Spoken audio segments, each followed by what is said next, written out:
Chuck Norris, Żurek w proszku i film klasy D, a do tego bez jaj i dyngusa. O co w tym wszystkim chodzi, opowiem w dzisiejszym odcinku.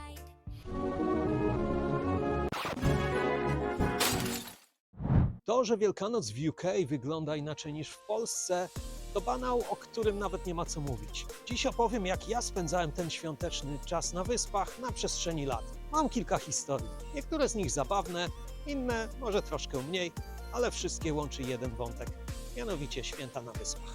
Zaczynamy! Moja pierwsza Wielkanoc na wyspach przypadła na rok 2006. Nie do wiary, że to już ponad 19 lat temu. Wtedy to też przeprowadziłem się do Londynu i wszystko było nowe. Nowe życie, nowy początek, nowa praca.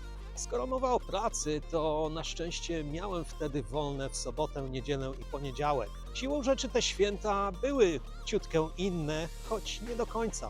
Na szczęście nie byłem sam, gdyż było ze mną moje rodzeństwo, a do tego nasi polscy znajomi. Po prostu postanowiliśmy sobie tak na własnych zasadach zorganizować święta na tyle, na ile to jest możliwe. Nie było pisanek, nie było zajączków, ale był żurek, były jajka na twardo i była cała masa ciastek i słodyczy z pobliskiego polskiego sklepu. Choć tak na dobrą sprawę ten sklep mógłby być nawet i na drugim końcu miasta. Po prostu siedzieliśmy sobie we wspólnym gronie, spędzaliśmy ten czas na własnych zasadach, bez spiny, po swojemu i po swojsku.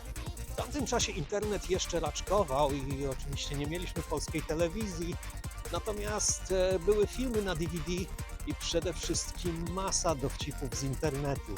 To był po prostu maraton dowcipów o Chucku Norrisie i pewnym panu przywódcy z Żoliborza, którego imienia i nazwiska nie będę jednak przytaczał ze względu na kryptoreklamę. A byłbym zapomniał, były przecież i procenty, no bo co jak co, ale Polak czy w domu, czy w kraju, czy za granicą, jednak golnąć sobie musi. Dodam tylko, że mimo obecności procentów nikomu nic się nie stało, a święta minęły dosyć fajnie. Jedyne co dodam to to, że przez prawie ćwierć wieku mojego życia to się psioczyło, a to, że trzeba robić gorączkowe zakupy, a że sprzątanie ma być na błysk, a to, że jajka trzeba malować, że trzeba iść je święcić, że trzeba iść na rezurekcję i tak dalej, i tak dalej. I te wszystkie obciachowe hity w telewizji. Marzyło się o tym, żeby przeżyć święta inaczej. Ale gdy już nadarzyła się okazja na te pierwsze sensu stricte własne święta na własnych zasadach, nagle poczułem, że coś tu nie gra. Pomimo wszystko brakowało jednak rodziców, brakowało dziadków, wujostwa, kuzynostwa, swojskich potraw. I z jednej strony czułem się fajnie, bo wszystko było bez spiny, na własnych zasadach. Z drugiej jednak strony zapaliła się u mnie mała czerwona lampka, która mówiła, wiesz co Tomek, coś tu chyba jednak nie gra. A czy ty pamiętasz swoje pierwsze święta poza domem? Z dala od rodziny, w innym mieście, być może w innym kraju? Jak się wtedy czułeś bądź czułaś? Daj znać w komentarzach. Kolejna historia wydarzyła się 10 lat później, czyli w roku 2016. Te święta już były bardziej rodzinne, ponieważ byłem zarówno ja, jak i moje rodzeństwo, a i nasi rodzice dolecieli z Polski. Nie było co prawda dziadków, wujostwa czy kuzynostwa, ale można powiedzieć, że jako tak zwana podstawowa komórka społeczna byliśmy w komplecie. Różnica natomiast polegała na tym, że nie byliśmy w Polsce, tylko właśnie za granicą, a w dodatku ja i moje rodzeństwo też już byliśmy innymi ludźmi. Każde z nas już było dobrze po 30, mieliśmy własne życie, a co najważniejsze, każde z nas mieszkało w innej części Londynu. Ja byłem na zachodzie, siostra była na północy, a brat był na południowym wschodzie i z czysto logistycznego punktu widzenia to była totalna masakra, żeby się zgrać. W tym miejscu muszę wykonać wielki ukłon w stronę brata i rodziców, bo to oni w zasadzie ogarnęli tą najczarniejszą robotę, czyli ten cały przedświąteczny szał zakupowy, przygotowania, sprzątanie na błysk i tak dalej. Ale najważniejsze jest, że w końcu po iluś tam latach byliśmy znowu razem jako rodzina. Mieliśmy niezły, typowo brytyjski, świąteczny, poobiadowy spacer po zielonej okolicy. I nawet pogoda jak na brytyjskie warunki wtedy dopisała, choć pod sam koniec czekała na nas niespodzianka w postaci gradobicia. Grad był dosłownie jak kurze jaja, czyli nawiązując do tytułu mogę rzec, że w sumie jaja i dyngus były, ale takie bardziej metaforyczne. Lało tak ostro, że musieliśmy się najpierw schować pod przystankiem, a koniec końców nawet rozważaliśmy zabukowanie Ubera, mimo że do domu mieliśmy raptem 5 minut spaceru. Ale summa summarum, było fajnie. Kiedy tylko myślę o tym 2016 roku, mam tylko same pozytywne wspomnienia. A czy tobie też zdarzyło się przeżyć święta rodzinne, choć z dala od domu? Daj znać w komentarzach.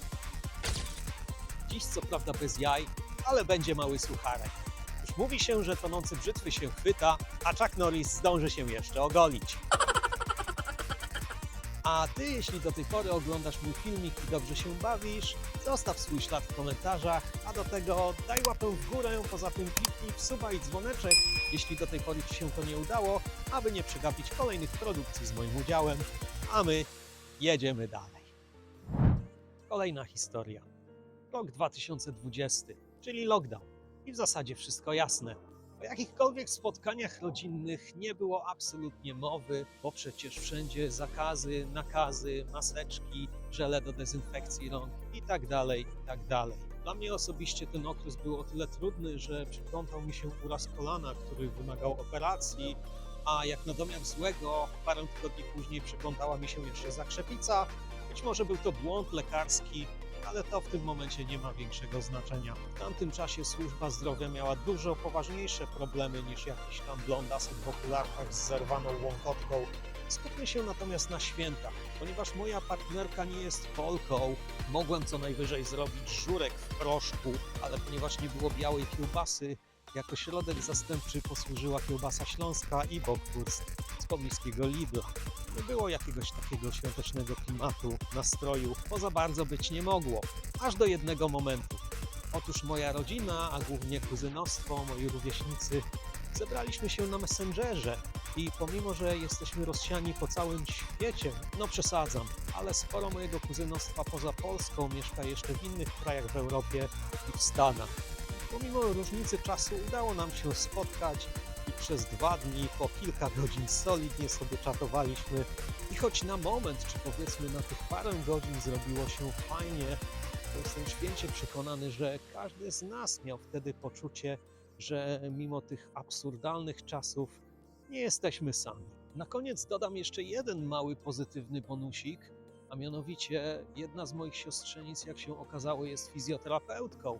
A dla takiego gościa jak ja, który nie widział lekarza od króla ćwieczka i nie chciał za wszelką cenę pogorszyć swojego kolana, takie wskazówki to było coś bezcennego. No, była to taka przysłowiowa gwiazdka z nieba.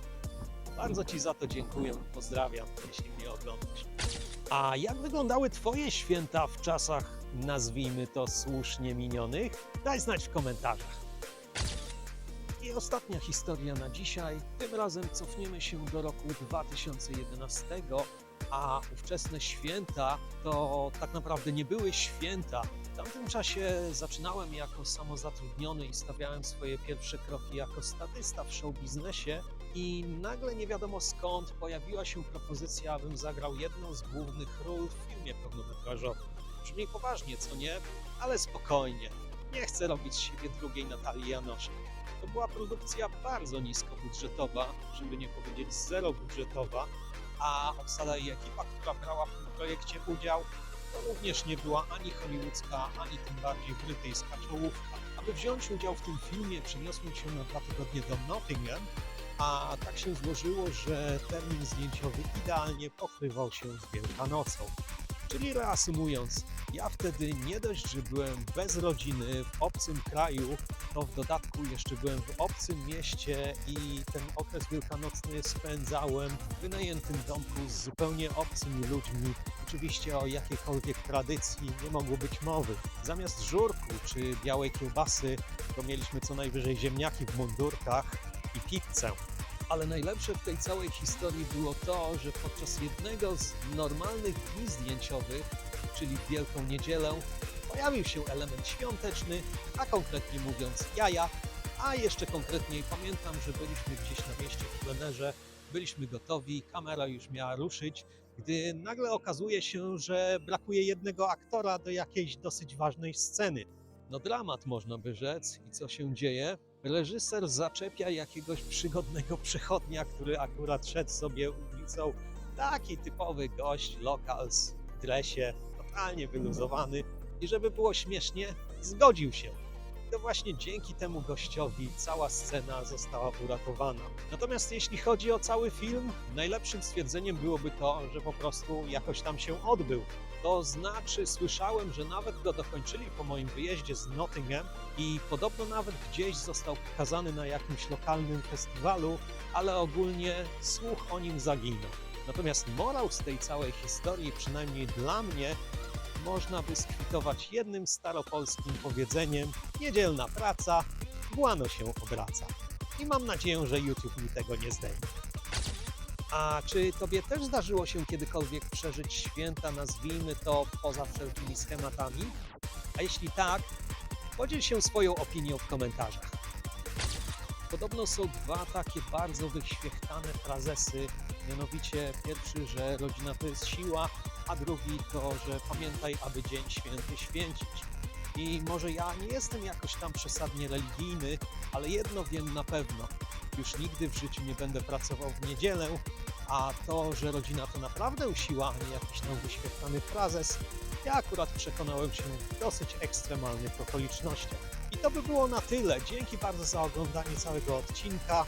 Jeśli Ci się spodobało, zostaw koniecznie swój ślad w komentarzu, a także daj łapę w górę oraz kliknij w suba i dzwoneczek, jeśli Ci się to do tej pory nie udało. I widzimy się w kolejnym odcinku. A tymczasem pozdrawiam serdecznie oraz życzę zdrowych, wesołych, spokojnych, smacznych, jajecznych i dyngusowych świąt wielkanocnych. Happy Easter!